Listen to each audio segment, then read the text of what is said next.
tutup. Merenung di lokasi peti mati, di mana tujuannya menyadarkan kita semua, menyadarkan kepada orang banyak bahwa COVID itu masih ada, bahaya COVID itu mengancam kita semua.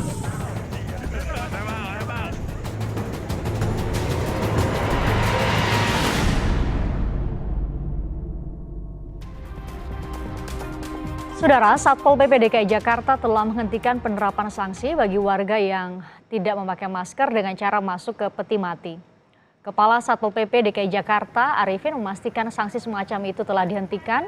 Pemerintah Provinsi DKI Jakarta menurutnya akan menerapkan sanksi berupa denda dan kerja sosial.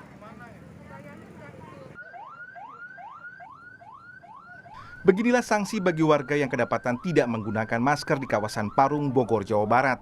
Warga yang tidak menggunakan masker diminta masuk ke dalam ambulan yang berisi keranda mayat. Lalu apakah para pelanggar aturan penggunaan masker jera dengan hukuman semacam ini? Apa sih? Kapok gak? Takut sih. Takut. Kapok. Kedepannya akan terus pakai masker apa gimana nih? Mau pakai masker aja. Dihukum. Kenapa emang dihukumnya bang? Nggak pakai masker. Gak pakai masker. Kapok nggak nih bang? Kapok. Kapok. Camat Parung Yudi Santoso mengatakan sanksi semacam ini diberikan karena sanksi seperti menyapu jalan, menyanyikan lagu Indonesia Raya tidak membuat pelanggar jera. Mereka tidak jerah hanya dengan push up, tidak jerah hanya dengan nyanyi Indonesia Raya, tidak jerah juga ada yang didenda. Tapi kita siapkan ini, paling tidak ini humanis sebetulnya. Karena semua orang juga bakalan mati. Semua orang juga tahu mereka akan mati, tapi mereka rata takut mati. Mereka tidak pakai masker, akan mengakibatkan orang dirinya, keluarganya, orang lain akan mati. Sebelumnya sanksi semacam ini juga diterapkan di kawasan Pasar Rebo, Jakarta Timur. Warga yang tidak menggunakan masker sempat diberi sanksi masuk ke dalam peti mati. Namun belakangan sanksi ini tidak diberlakukan lagi. Pemprov DKI lebih memilih untuk melanjutkan sanksi denda atau kerja sosial. Cara lain yang dilakukan untuk mengingatkan warga soal bahaya COVID-19 adalah dengan arak-arakan peti mati yang dilakukan di sejumlah titik di wilayah Jakarta kemarin. Tim Liputan, Kompas TV. Hari ini kasus positif COVID-19 bertambah 3.269 orang. Dengan demikian total pasien positif COVID-19 mencapai 187.537 orang. Laman covid19.go.id juga merilis pasien sembuh per hari ini yang mencapai 2.126 orang. Sehingga total pasien sembuh mencapai 134.181 orang. Sementara pasien meninggal dunia akibat COVID-19 per hari ini sebanyak 82 orang, sehingga total menjadi 7.832 orang.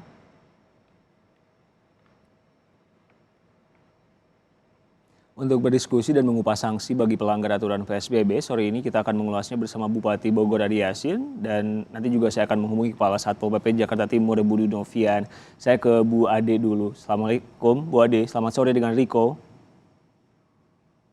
Bu Ade. Selamat sore Bu Ade, bisa mendengar suara saya? Riko, Bu, Kompas TV. Selamat sore Bang Riko. Bu Ade, di Parung itu ada sanksi bagi mereka yang tidak memakai masker, masuk ke ambulans, menatap keranda jenazah. Ini memang instruksi, inisiatif atau gimana Ibu? Ini inisiatif ya, rata-rata yang melakukan razia masker itu punya inovasi sendiri-sendiri di beberapa kecamatan, sudah banyak juga. Yang terjadi di Kecamatan Parung ini juga inisiatif dari para gugus tugas yang ada di Parung. Jadi ini bagaimana kita memberikan edukasi sekaligus efek jera buat masyarakat. Jadi secara apa Ibu setuju dengan improvisasi itu? Jadi itu tidak apa-apa Bu ya? Tidak apa-apa selama tidak menyakiti atau membahayakan. Kalau masuk ke ambulan lalu menatap peti mati, mereka seolah-olah membayangkan jika dirinya ada di situ karena kenakalannya tidak memakai masker, tidak mau mematuhi protokol kesehatan, ya bagaimana mudah-mudahan dengan begitu mereka ingat akan bahaya COVID, dan ketika kena COVID itulah saat terakhir bertemu dengan keluarga, sanak famili dan lain sebagainya. Pesan yang ingin disampaikan adalah koreksi saya kalau saja Anda bisa meninggal dunia kalau nggak mengikuti protokol kesehatan gitu ya Bu ya. Tapi kan Bu, ketakutan ini kan subjektif Bu. Ada yang bisa jadi takut karena itu, ada juga yang bisa jadi enggak. Tapi kalau misalkan denda, kalau misalkan kerja sosial kan itu lebih terukur. Iya, kerja sosial juga dilakukan. Jadi ini bermacam-macam. Karena kan yang di dalam area yang razia masker itu kan juga bermacam-macam orang ya. Jadi ada yang mengurus denda, ada yang mengurus efek jerak seperti itu, juga sanksi sosial. Jadi karena keterbatasan kami di petugas, jadi petugas masing-masing melakukan inovasi yang penting tidak membahayakan. Dan sebetulnya target kami adalah bagaimana masyarakat bisa patuh terhadap aturan, karena aturan ini juga untuk menjaga mereka dan juga menjaga orang lain. Keterbatasan apa Ibu tadi yang Ibu katakan maksudnya? Keterbatasan petugas, karena dengan luas wilayah kami yang cukup besar, dengan jumlah penduduk di Kabupaten Bogor yang paling banyak di Indonesia, jadi kami pun sedikit kewalahan dengan penerapan razia masker ini, sehingga kami harus bisa berinovasi, yang penting efek edukasinya dapat. Baik, saya sekarang juga sudah terhubung dengan Kepala Satpol PP Jakarta Timur, Budi Novian. Pak Budi, dengan Riko, jelas suara saya Pak? Selamat sore Pak Riko, Selamat sore. Assalamualaikum warahmatullahi wabarakatuh. Waalaikumsalam warahmatullahi wabarakatuh. Pak Budi, kalau di Jakarta Timur berarti ini sudah tidak akan diterapkan lagi atau gimana? Ya baik, sebelum saya jawab, saya ingin sampaikan terima kasih kepada jajaran kami Jakarta Timur, Satpol PP Jakarta Timur, dan juga rekan-rekan samping TNI Polri yang sudah bahu-membahu melaksanakan tugas selama PSBB hampir 6 bulan ini. Berkaitan dengan kejadian yang kemarin itu saya kira juga itu hanyalah simbol saja. Jadi bukan pengenaan sanksi, bukan bagian dari pengenaan sanksi administrasi ataupun sanksi sosial sebagaimana diatur oleh regulasi yang sudah ada. Jadi hanya menampilkan simbol saja karena memang salah satunya mungkin karena pada saat itu kondisinya lagi mengantri orang sedang warga masyarakat yang ada pelanggaran mengantri.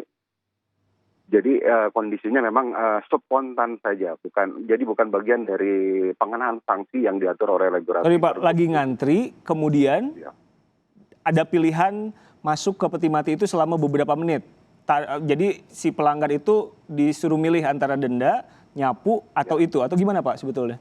Ya, jadi karena pada saat ini kan awalnya Satpol PP Pasar Rebo itu sudah melakukan beberapa kali patroli menggunakan peti mati yang dibawa di mobil bak. Nah, kemudian pada saat itu mereka berhenti di checkpoint yang kebetulan memang ada kegiatan operasi tertib masker yang dilaksanakan oleh teman-teman Satpol PP. Nah, ketika digelar operasi penertiban ini, pelanggarnya lumayan cukup banyak, sehingga menimbulkan antrian. Jadi ada inisiatif yang spontan untuk menawarkan kepada satu orang pelanggar yang tidak menggunakan masker, Anda mau masuk peti mati atau tidak. Itu kondisinya, jadi bukan bagian dari pengenaan sanksi itu sendiri. Kemarin saya ngobrol dengan Camat Pasar Rebo, Pak Budi, Pak Camat, Pak Anton, bilang bahwa ini efektif dan mungkin bisa berlanjut kalau misalkan memang sejauh ini dianggap efektif terus. Nah, ini akan berlanjut atau enggak? Atau ada larangan khusus dari Satpol PP untuk tidak melanjutkan ini atau gimana? Saya kira kita melaksanakan tugas penegakan hukum itu menggunakan aturan yang memang sudah ada digariskan. Kami jajaran Satpol PP hanya melaksanakan tugas lapangan untuk menindak itu dengan regulasi yang memang sudah disiapkan. Jadi ini tidak akan kita lakukan karena memang bukan bagian dari penegakan ataupun pengenaan sanksi yang diatur oleh regulasi tersebut. Karena di aturannya kerja sosial dan denda 250.000 ya Pak? Ya betul. Hanya ya, itu? Betul. Oke. Bu Ade, Bu, kalau misalkan tadi Ibu bilang bahwa kalau ini lebih efektif ya nggak ada masalah. Ini nanti bentuk hukumannya akan kayak gimana? Akan tergantung improvisasi petugas di lapangan, tapi kan secara aturan hanya ada kerja sosial dan juga denda Rp100.000. Koreksi saya kalau salah. Apakah akan ditambah juga atau gimana nanti, Bu? Iya, denda bagi pelanggar memang tetap kita berlakukan. Tetapi pada saat di lapangan kan tidak semua bisa dikenakan denda. Artinya ketika dia tidak bisa, misalkan ini kan ketika dia ada denda untuk razia masker, ini kan tidak langsung di situ. Jadi artinya denda itu melalui tipiring dulu, sidang tipiring, setelah itu bayar ke kas negara. Nah, ada beberapa yang memang kelihatannya mungkin, aduh tolong Pak, saya tidak bisa bayar 100.000 karena boro-boro bayar denda, tapi kami untuk makan aja susah gitu kan. Kan bisa kerja Ini sosial.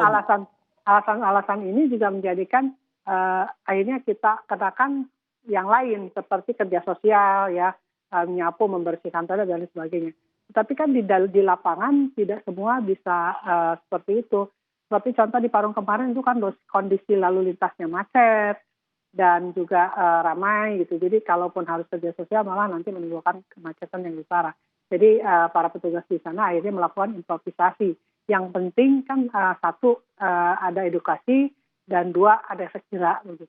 Oke, kalau gitu nggak konsekuen dong Bu dengan aturan yang sudah dibuat karena keadaannya tidak memungkinkan, jadi aturannya digeser sedikit, improvisasi dengan yang lebih saya nggak bilang ini lebih enteng atau enggak, tapi itu kan subjektif sekali lagi soal ketakutan. Iya, maksudnya begini, kita kan peraturan ini juga tidak saklek harus begini, tetapi ketika kita ingin melakukan edukasi, lebih kepada edukasi karena tidak semua masyarakat mengerti, tidak semua masyarakat baca aturan. Tapi ketika memang hal yang bisa secara cepat dilakukan karena dengan kondisi wilayah, dengan kondisi kemacetan dan sebagainya, petugas melakukan improvisasi. Yang penting orang yang terkena razia itu ada efek jerak atau kapok begitu. Sehingga saya maklumkan saja itu kalaupun memang tidak sesuai dengan apa yang kita buat dalam peraturan bupati itu. Tapi ketika ini ada efeknya, ada akibatnya dari mereka sehingga mereka kapok, ya itu juga tidak masalah. Yang penting kan bagaimana target kita adalah pemakaian masker yang dipatuhi oleh masyarakat. Pak Budi, Pak, menurut Anda sanksi yang sekarang, keadaan di lapangan, kalau tadi Bu Ade bilang ada kendala-kendala. Nah, kalau di Jakarta Timur khususnya, dengan sanksi yang sekarang ditegur, kerja sosial, denda Rp250.000, itu efektif nggak? Kenapa saya tanya gitu? Karena sampai-sampai staf Anda harus berimprovisasi karena menganggap dimasukkan ke peti mati lebih efektif. Ya, jadi saya kira dari data yang kita miliki khusus untuk Jakarta Timur, pertanggal perpanjangan PSBB transisi tanggal 22 Juli sampai dengan sekarang memang ada peningkatannya luar biasa terkait dengan jumlah pelanggar hampir 20.080 orang. Itu terbagi 19.000-nya hampir ke kerja sosial. Kalau melihat dari angka itu, angka yang memang cukup banyak. Dan di setiap pelaksanaan kegiatan operasi masih saja ditemukan sekitar 600 setingkat kota, 600 pelanggar yang kita lakukan menjaring mereka terhadap pelanggaran yang mereka lakukan. Masih banyak ya Pak, jadi sejauh ini razia-razia ini efektif nggak menurut Anda? Saya kira menimbulkan efek jerak. Kita mengharapkan bahwa dengan kondisi seperti ini perlu adanya, tidak cukup hanya dengan penegakan hukum. Yang diperlukan adalah juga aspek dari ketaatan, kesadaran dan disiplin warga masyarakat itu sendiri untuk mentaati protokol kesehatan. Karena memang ini virus COVID ini bukan virus yang bisa dianggap enteng karena akan berakibat kepada itu tadi, masuk kematian, Pak. Bu Ade terakhir, jadi masuk ke ambulans, menatap keranda jenazah ini sejauh ini efektif nggak? Singkat saja, waktu saya sudah habis. Ya, efektif.